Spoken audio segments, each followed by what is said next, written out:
చూసినట్లయితే యోహాను సువార్త 3వ అధ్యాయము 8వ వచనం మనం చదివినట్లయితే ఏమని రాయబడిందో చదువుతూ పిల్లరా. యోహాను సువార్త 3వ అధ్యాయము 8వ వచనం చదువుతారు. గాలి తనకి ఇష్టమైన చోటును విసురును, నీవు దాని శబ్దమును విద్దువే గాని అది ఎక్కడి నుండి వచ్చినో ఎక్కడికి పోవనో నీకు తెలియదు. ఆత్మ మూలంగా జన్మించిన ప్రతి వాడును అలాగే ఉన్నాడను. ఇక్కడ పరిశుద్ధాత్మ పొందుకునే వారి పరిస్థితులు ఎలా ఉంటాయంటే, గాలి తనకి ఇష్టమైన చోట విసురును.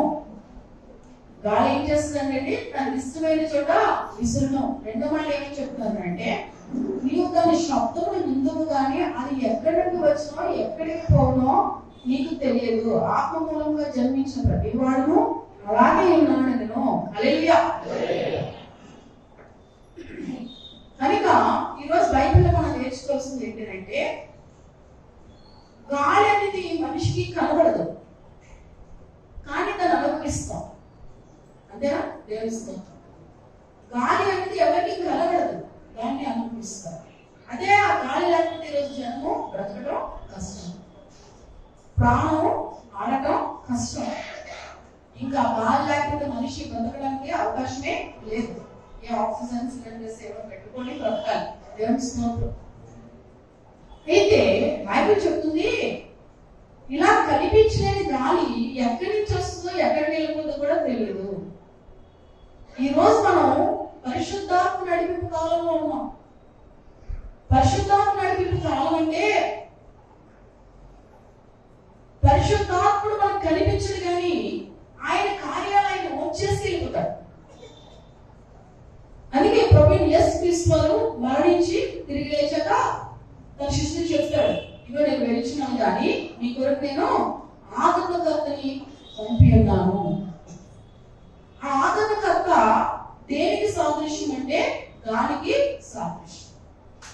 ఈ గాలికి సాదృశ్యం ఏంటంటే, ఆయన మనల్ని ఆవరించి ఉన్నప్పుడు ఆయన మనకి ఏం చేస్తాడంటే కనిపించడు కానీ ఆయన అద్భుతాలను చేస్తాడు. ఈ పరిశుద్ధాత్మను మీరు ఎల్లవెల్లా పొందుకునే విధంగా మీ మనుగడ సాగాలి. ఈ పరిశుద్ధాత్మను మీరు ఎల్లవెల్లా పొందుకునే విధంగా మనుగడ సాగాలి అని అంటే, మీరు చూచినప్పటి కంటే చూడక నమ్మిన వారు ధన్యులు అని బైబిల్ సాధిస్తుంది. కనుక మీరు ఏవో కార్యాలు కళతో చూస్తే, ఏదో ఒక రూపంలో కనిపిస్తే నమ్మటం కాదు కానీ, ఏది ఏమైనా ఆకాశమందున దేవుడు నా పట్ల అద్భుతమైన కార్యాలు చేస్తారు అని ఎప్పుడైతే మీరు నమ్మటం ప్రారంభిస్తారో అప్పుడు పరిశుద్ధాత్మ దేవుడు మీతో ఉండి పనిచేయడం ప్రారంభిస్తారు.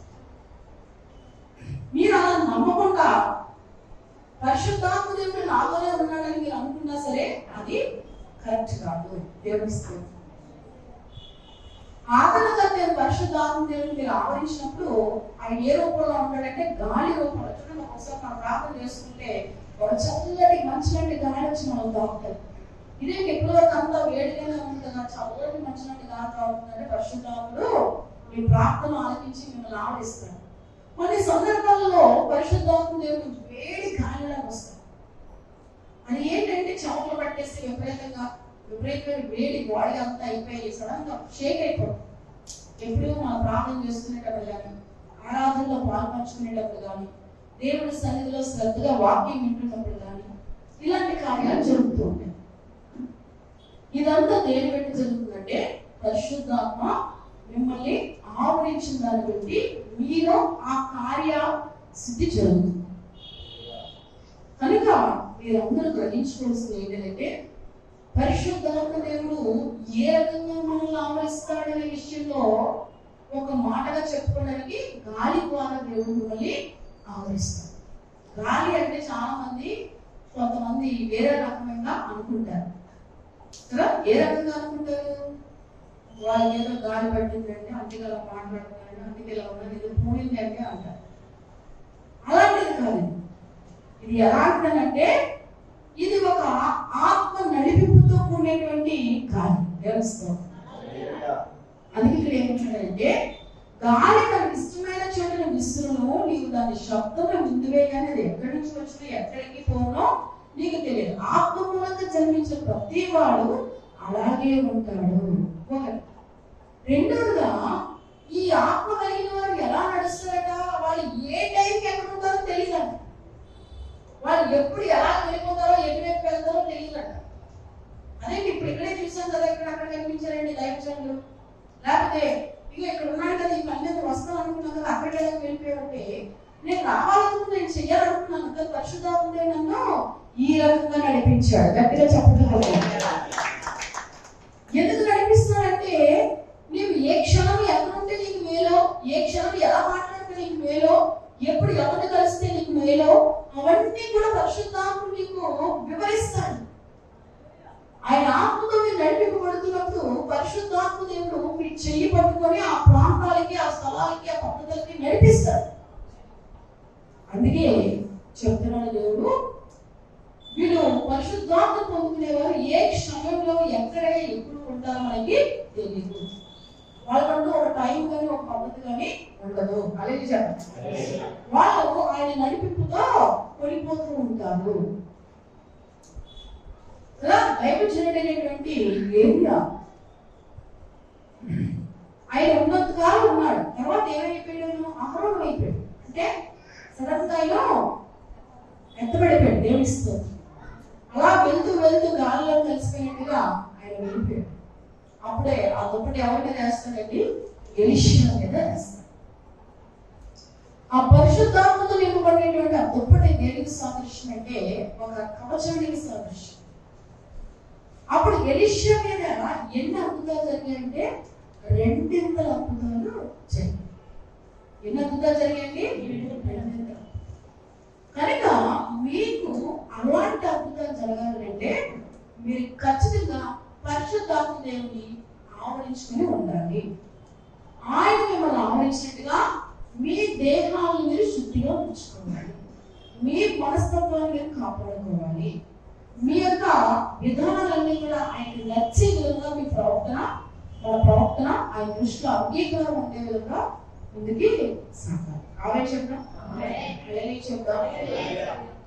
మరొక మాట చెప్పంటారా? అపోస్తలుల కార్యము 2వ అధ్యాయము 2వ వచనంలో చూస్తే, అప్పుడు వేగంగా వీచి బలమైన గాలి వంటి ఒక ధ్వని ఆకాశం నుండి అకస్మాత్తుగా వారు కూడుకొని ఉన్న ఇళ్ళంతా నిండి ఉండేను. ఎవరు కూడుకున్నారు? అపోస్తలులు కూడుకున్నారు. అపోస్తలులు ఎవరు? ప్రత్యేకింపబడినారు. ప్రత్యేకింపబడటం అంటే ఏంటి? సమర్పణ కలిగిన జీవితాన్ని జీవించడం. సమర్పణ కలిగిన జీవితం జీవించడం అంటే ఏంటి? లోకానికి వేరే జీవించడము, లోక మర్యాదలకు వేరే జీవించడము, లోక ఆచారాలకు వేరే జీవించడము. ఇవన్నీ కూడా మనం ఎవరిలో చూడగలం అంటే అపోస్తలుల్లో చూడగలం. ఈ అపోస్తలుగా యేసు ప్రభువు చనిపోయి తిరిగి లేచాక నగరం అయిపోయాక వీళ్ళు ఒక మేడగదిలో ప్రార్థన చేస్తున్నారు. ఈ మేడగదిలో ప్రార్థన చేసుకునేటప్పుడు పరిశుద్ధాత్ముడుగా వారిని ఆవరించాడు. ఏ రూపంలో వచ్చిందండి? గాలి రూపంలో వచ్చాడు. ఒకసారి నా పరిశుద్ధాత్మ కూడా చేసేటప్పుడు భయంకరమైనటువంటి గాలి వస్తుంది.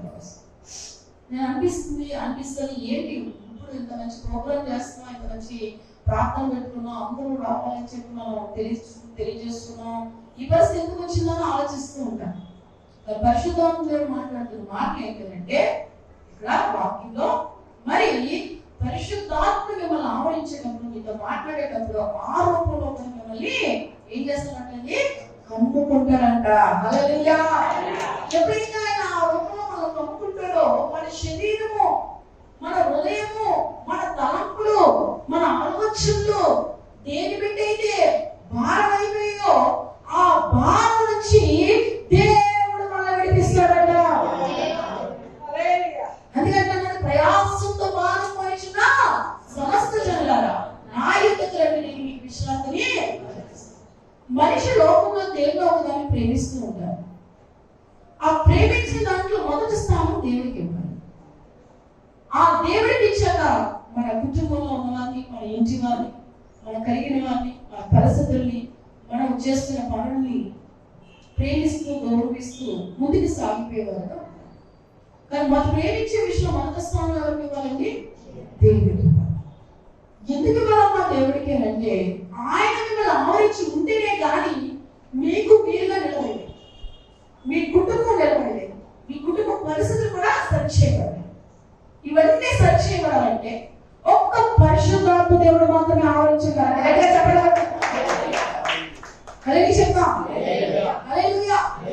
కనుక మనం ఎల్లవెల్ల దేన్ని కొలిపినా పర్లేదు, దేన్ని నష్టమైనా పర్లేదు, దేన్ని పోగొట్టుకుంటున్న పరిస్థితులు ఎదురైనా సరే నేను బాధపడవలసిన పని లేదు. కానీ జీవంతులైన దేవుని ఆత్మను కోల్పోతున్నట్టుగా బాధపడాలి. ఎందుకంటే ఆత్మకున్న శక్తి దేనికి? సంసోను దేవుని ఆత్మను కలిగినంతసేపు యుద్ధాలు చేయబోతుంది. కానీ ఎప్పుడైతే దేవుని ఆత్మను కోల్పోయాడో శత్రువులు దొరికిపోయాడు. మీ జీవితం, నా జీవితం, మన జీవితాల్లో కూడా దేన్ని జయించాలన్నా దేవుని ఆత్మను కలిగి ఉండాలి. అగ్ని జ్వాలలో ఉన్న ఆత్మది, అభిషేకంతో ఉన్న ఆత్మ, హృదయాన్ని పరిస్థితిని మార్చేటువంటి ఆత్మ, ఆలోచన కలిగించే ఆత్మ, ఇంకా చెప్పాలంటే సమాధానం కలిగేటువంటి ఆత్మ ఏది. కనుక భూమి మీద ఏమైనా సంపాదించాను అంటే నేను దేవుని ఆత్మను సంపాదించాను. తినడానికి ఏమి లేదు బాధపడకండి, కట్టుబడిన బట్టలు లేదని బాధపడకండి, ఇంట్లో కావాల్సిన ధనం లేదని బాధపడకండి. కానీ దేవుని ఆత్మను కోల్పోతే మాత్రం బాధపడాలి. అయ్యో నేను పరిశుద్ధాత్మను కోల్పోయే పనులు చేస్తాను, కానీ పరిశుద్ధాత్మను విడిచి నేను జీవించలేను, క్షణం కూడా ఉండలేను. మళ్ళీ ప్రాధేయపడాలి. దేవుడు ఎవరు పడ్డారు? ప్రాధేయపడ్డారు. దావీదు పడ్డాడు. దావీదు తెలివి జ్ఞానంతో తప్పు చేసినప్పుడు, మళ్ళీ తను తెలుసుకున్నాను ప్రవక్త మాట్లాడినప్పుడు, ప్రవక్త వివరించినప్పుడు, చేస్తున్న తప్పని వివరించినప్పుడు మూర్ఖత్వం కూడా వెళ్ళకుండా సరి చేసుకున్నాడు. సరి చేసుకోవడమే కాకుండా పశ్చాత్తాపడ్డాడు. పశ్చాత్తాపడినాడు. దేవుడు ఏం చేశాడంటే దావీదుని అంచెలంచెలుగా దీవించాడు. ఎందుకంటే ఆత్మ లేనివాడు వాడకాలు. అందుకే మనం ఆయన వారిగా ఉండాలంటే, దేవుడు వారిగా మనం ఉండాలంటే పరిశుద్ధాత్మ మనకి ఎంతో విలువైనది. గట్టిగా చెప్పబడే బైబిల్ చెప్తుంది చూడండి.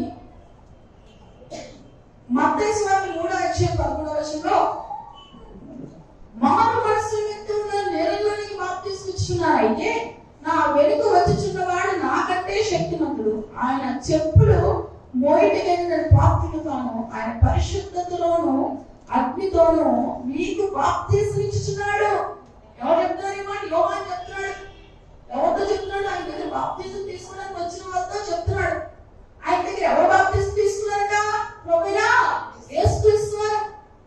నాకు బాప్తిస్మం ఇయ్యయ్యా, ఇది ఒక మాదిరి అని చెప్పినప్పుడు, అయ్యా నీ చెప్పులు పోయడానికి కూడా నాకు అర్హత లేదు అనేసి మనం అనగలమా మాట ఈరోజు? మనం అనగలమా మాట ఈరోజు అంటే అనలేని పరిస్థితి, అనలేని పరిస్థితి. కానీ బైబిల్ వాక్యం ఏమని సెలవిస్తుందంటే మారు మనసు నిమిత్తం మీరు నీళ్ళలో బాప్తిస్మం తీసుకొని తృప్తి చెందుతున్నారేమో, అది మీకు సంతృప్తి కానే కాదు. ఏం కావాలంటే ఆత్మలో మీరు బాప్తిజం పొందిన వారై ఉంటారంట. ఎక్కడ బాప్తిజం పొందిన వారంటారు? ఆత్మలో బాప్తిజం పొందిన వారై ఉంటారు. కదా నూనెభిషేకం ప్రార్థన చేస్తాం అన్నది. అక్కడ ఎంత మంది రిలీఫ్ అయిపోయారంటే దేవుడు కృపను పెట్టి అంతమంది రిలీఫ్ అయిపోయారంటే, పెద్దవాళ్ళ నుంచి, యవనస్తుల నుంచి, చిన్నపిల్లల నుంచి అందరూ దాన్ని అభిషేకం రిలీజ్ చేశాడు దేవుడు. ఆలోచన జరుగుతుందంట. ఆయన చెప్పాడు, నేను చేశాను. దేవుడిస్తాం ఆయన పనైనా జరిగించు. మీ జీవితాల్లో కూడా దేవుడు సెలవిస్తున్న మాట ఏంటంటే ఆ ప్రకారంగా మీరు జీవించినప్పుడు దేవుడు మిమ్మల్ని చెప్తున్నాడు కదా. మరి ఇక్కడ ఆత్మను పొందుకుంటే నా గొర్రెలు నా స్వరము వినను. మీరు దేవుడి స్వరం ఎప్పుడు వినగలరంటే, మీరు ఆత్మ నడిపింపుకి ఎప్పుడు లోపడగలరంటే మీరు పరిశుద్ధాత్మ ఆవరించినప్పుడు. మీరు పరిశుద్ధాత్మ ఆవరించినప్పుడు మీరు ఇంట్లో కూర్చొని శరీరం చెప్తే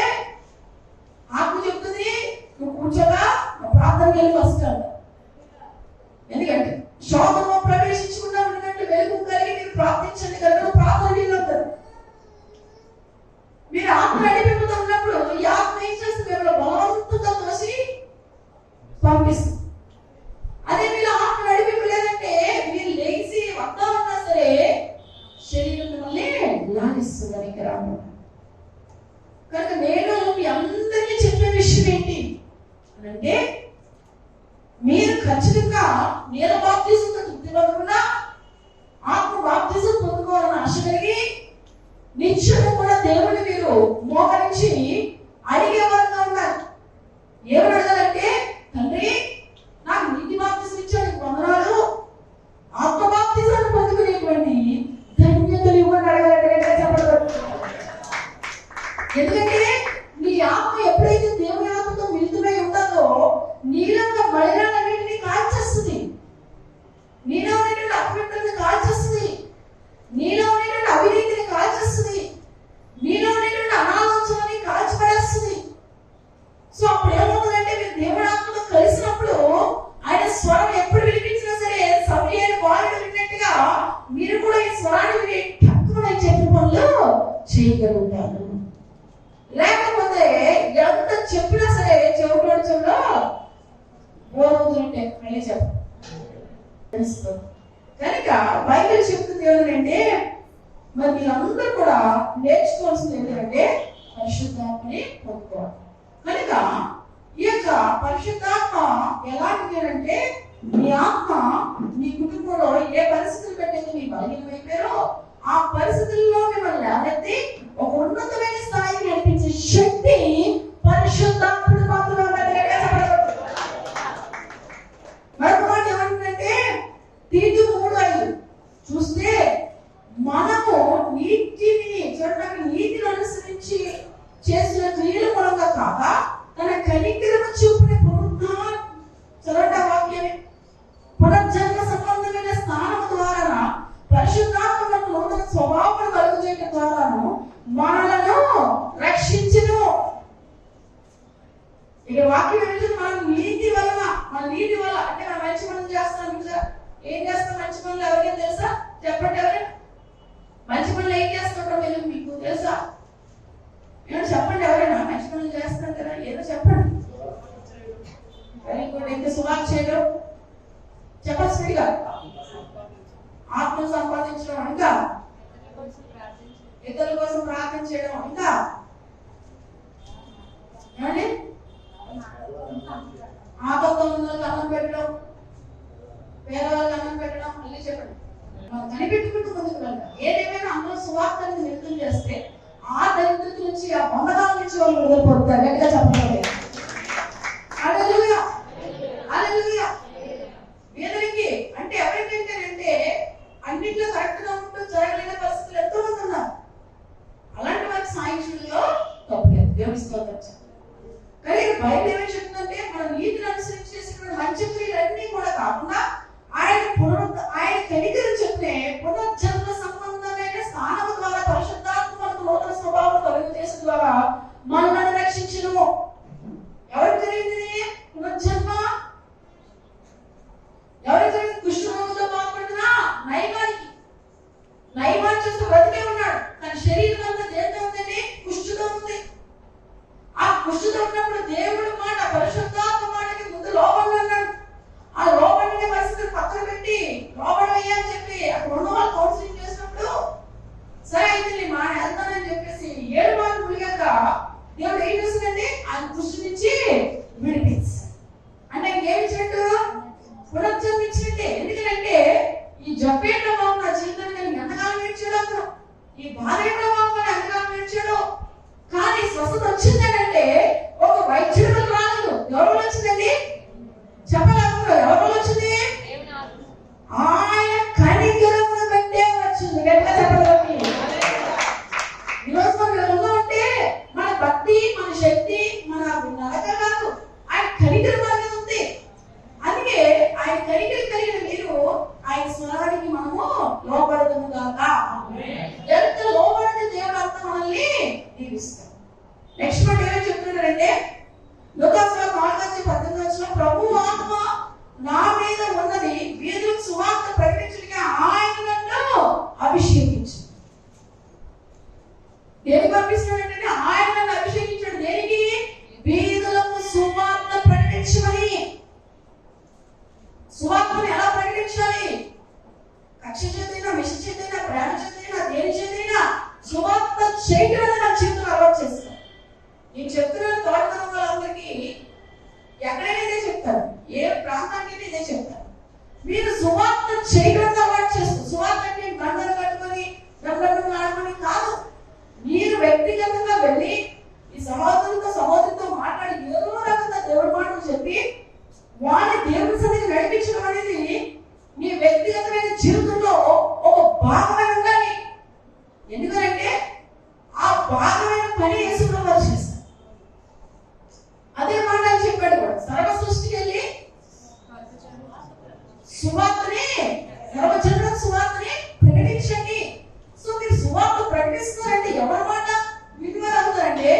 జీవం కలిగిన దేవుని మాట వినేవారు.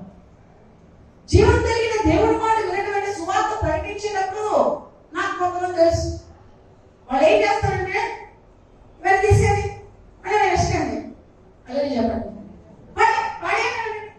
ఏం తెలుసండి, నువ్వెంతంటే నీదెంత, నీ గొప్ప నాది గొప్ప కళ అలా సువార్త చేయండి. అది కరెక్ట్ కాదు. సువార్త అంటే ఎవరు పెట్టి సువార్త చేస్తున్నావు? యేసు ప్రభువుని పెట్టి. అంతేనా? యేసు ప్రభు గారు ఎలాంటి వాడు చెప్పండి. అక్కడ పరిశుద్ధుడు, ఇంకా నెమ్మదస్తుడు, సమాధానం కలిగిన వాడు, ప్రేమ కలిగిన వాడు. ఆ నెమ్మదస్తుడి మాటలు ఎలా చెప్పాలి? నెమ్మదిగా చెప్పాలి. తిన్నాడు అన్నం పెడతాం, తిన్నాడు వదిలేస్తాం అంతే. తిన్నాడు వాడికి అన్నం తినిపించాం అనుకోండి, కక్కి మళ్ళీ వాంతం మనం తినిపిస్తాడు. అలాగే చెప్పాం. అదవుతుంది మీకు. కనుక తినేవాళ్ళు ఎవరన్నా వెళ్ళిపోవడమే. కిందకి ఏం చెప్పినా ఆకు నడిపింపు ఎక్కడి నుంచి గాలి వస్తుంది, ఎక్కడికి వెళ్ళిపో తెలియదు. అందుకని ఎక్కడ స్టక్ అయిపోతున్నట్టు గాలి ఆకు దేవుడిస్తోంది చెప్పండి. అలాగే బంధిస్తేనే స్టక్ అవుతుంది, బంధించబోతున్న స్టక్ అవుతుంది దేవుడిస్తోంది. అలా మీ జీవితాలు కూడా సువార్త చెప్పేటప్పుడు, క్రీస్తు ప్రభువుని ప్రకటించడానికి వెళ్తున్నప్పుడు అంగీకరించిన వాళ్ళందరినీ పత్రికలు ఇస్తాం. అంగీకరించిన వాళ్ళకి పావుబడి వివేకంగా, పావుబడి నిష్ఠగా ఉంటూ కాముగా పౌరాల్లో ఎగిరిపోవాలి. కొట్టడిగా చెప్పండి. ఏమంటే పావులు ఎలా ఎగిరిపోతుంది? చక్కగా ఎగిరిపోతుంది అంతే. అలా మనం ఎగిరిపోవడమే. ఎగిరిపోయి ఏం చేస్తామంటే మళ్ళీ ఎక్కడ కావాలో పత్రిక దగ్గర ఇచ్చి వెళ్ళిపోతాం. అంతేగాని కాకి కనిపించిందని పావులు నువ్వైతే, కాకి నేనైతే, నేను కాకి నువ్వు పావులు నేను కాకి అంటే మధ్యలో పాము వచ్చేస్తుంది. అదే చెప్తాను. మధ్యలో పాము వస్తే ఇద్దరు పుస్తకాలు వేసేస్తాం. పాము మింగని మళ్ళీ వెళ్ళిపోతాం. అదోనా? ఎప్పుడు ఎక్కడ మన వాదపోవాదాలకి చోటు ఇవ్వకూడదు. అసలు నాడని చూస్తూ కూడా జ్ఞానయుక్తంగా మనం చిరునవ్వుతో దేవుడికి మాట అందించుకుంటూ, అందరూ వెళ్ళలేకపోతే ఒక మాట వల్ల అప్పుడు వేచి చూసుకుంటూ కదా మనసులో అనుకుంటూ ఎండకాసం ముందుకు వెళ్ళిపోయి దేవుడి కార్యాన్ని జరిగించుకోవాలి. ఎట్లా చెప్పండి. ఇవన్నీ ఎలా మీకు నడిపింపులు వస్తాయంటే ఆత్మలు మీరు సమృద్ధిగా పొందుకున్నప్పుడు. మీలో రోషం చూపించుకొని చెప్పలేదు. ఎలా వచ్చాడంటే గుర్ర పిల్లలు వచ్చాడు. మళ్ళీ ఎప్పుడు వస్తాడు? నెక్స్ట్ వచ్చేటప్పుడు యోనా మొత్తం సింహంలో వస్తారు. అప్పుడు సింహం పనులు చేయాలి. అందరితో ఏ పనులు చేయాలి? గుర్ర పిల్లలే చేయాలి. చెప్పండి. నేను సింహం అంటాను దేవుడి స్తోత్రం చెప్పండి. నేను చెప్తున్న సువార్త విషయం ఈ విషయాలు కాదు. హల్లెలూయా. అదో మీ అందరికి సువార్త చెప్పేటప్పుడు ఆ రకంగా మన సువార్త చెప్తే ఒకవేళ వినే పరిస్థితులు ఎవరైతే మీ అంత ముద్ర మైండ్ లో పెట్టుకొని ఇంటికి వెళ్ళి వారి కొరకు ఏం చేయండి? ప్రార్థన చేయాలి. చేసిన వారి కొరకు చేయాలి, విన్న వారి కొరకు చేయాలి, వినలేని వారి కొరకు చేయాలి. ఇంకా మీకు దేని మీద భారం పెట్టిన వారి కొరకు కూడా మీరు చేయాలి. అప్పుడే దేవుడు అద్భుతంగా జరుగుతుంది. గట్టిగా చెప్పండి. అందుకే చెప్తాడు యోనా ఎఫెసీ 4:30 దేవుడి పరిశుద్ధాత్మ దుఃఖపరచుకుని విమోచన దినం వరకు ఆయన మీకు ముద్రింపబడి ఉన్నారు. దేవుడి పరిశుద్ధాత్మను ఏం చేయకూడదు? దుఃఖపరచకూడదు. ఎందుకంటే ఆయన మీరు ముద్రింపబడి ఉన్నారు అని బైబిల్ సెలవిస్తుంది. అంటే దేవుడి యొక్క ముద్రింపబడి ఉన్న మీరు అందరూ కూడా నేర్చుకోవాల్సింది ఏంటంటే ఖచ్చితంగా ఆయన మాటలు వింటే మీరు అందరూ కూడా జాగ్రత్తగా సువార్తని చేసి ఆయన ఆత్మలు కలిగి మన అందరూ కూడా జీవించడము కాక. కనుక పరిశుద్ధాత్మను పొందుకునే వారు ఎలా ఉంటారనంటే, పరిశుద్ధాత్మ మనకి ఏ రకంగా ఉంటారంటే గాలి రూపంలో ఉంటారని చెప్పాను. అంతేకాకుండా మరి అపోస్తలుల కార్యంలో పరిశుద్ధాత్మ ఆవరించినప్పుడు విభజింపబడిన ఆత్మతో మాట్లాడినట్టుగా అన్ని భాషలు మాట్లాడుతూ దేవుని ఆత్మ పొందుకునేవారు అంటారు. అంతేకాకుండా అగ్ని వంటి అభిషేకాలు కూడా వారు కలిగి జీవిస్తారు. మరి నీళ్ళ బాప్తిజమే కాకుండా ఆత్మ బాప్తిజం పొందుకునే వారు ఆ పరిశుద్ధాత్మ దేవుడు ఆవరించుకుంటారు. తైలముతో అభిషేకింపబడి ఉంటాము మనము కదా. తైలాభిషేక ప్రార్థనలు ఎందుకు చేస్తామంటే పరిశుద్ధాత్మను మనం ఆవరించాలని. ముద్ర అనేటువంటి మనం చెప్తున్నాడు కదా, దేవుడి పరిశుద్ధాత్మను దుఃఖపరిచేటువంటి ఆలోచనలు కాకుండా ఆయన ఎందుకు మీరు ముద్రింపబడి ఉన్నారు అంటే దేవుడి యొక్క ముద్ర మీ మన యొక్క రక్తంలో ఉంది. హల్లెలూయా. ఇవన్నీ కూడా పరిశుద్ధాత్మ సాదృశ్యం కదా. ఈ రకంగా మనం జీవించి పరిశుద్ధాత్మతో ముందుకి నడిపింపబడుతుంది కాక. ఆ విధంగా ఆత్మని మనం గుర్తించి ఆత్మపూర్ణమే మనము జీవించదు కాక. కళ్ళు మూసుకుంటే ప్రార్థన చేస్తాం. మహానగుడా నీకు వందనాలు ప్రభా. ఈ మాటలు మాలో కల్పించండి ప్రభా. ఈ మాట చెప్పు నడిపించండి ప్రభా. అద్భుతం చేసి ఈ చిత్తం మాకు జరిగించి పరిశుద్ధాత్మ వెళ్ళవెళ్ళ ఆవరించినట్టుగా ప్రభు దయచేయండి. అటు విధమైన మందుగా మనస్సు మాకు దయచేయండి. మరొకటిగా ప్రార్థిస్తున్నాయ్యా నాయన, ఎంతమంది అయితే ఈ కార్యక్రమాన్ని చూసి ఏకీపిస్తున్నారో అందరూ కూడా యేసుక్రీస్తునామములో పరిశుద్ధాత్మతో నింపుతున్నాను ప్రభా. ఈ యొక్క ప్రార్థన వాక్యాన్ని ఆలోచించి ప్రతి ఒక్కరిని పరిశుద్ధాత్మతో నింపుతున్నాను. యేసుక్రీస్తునామములో అడుగుచున్నాము తండ్రి. ఆమేన్.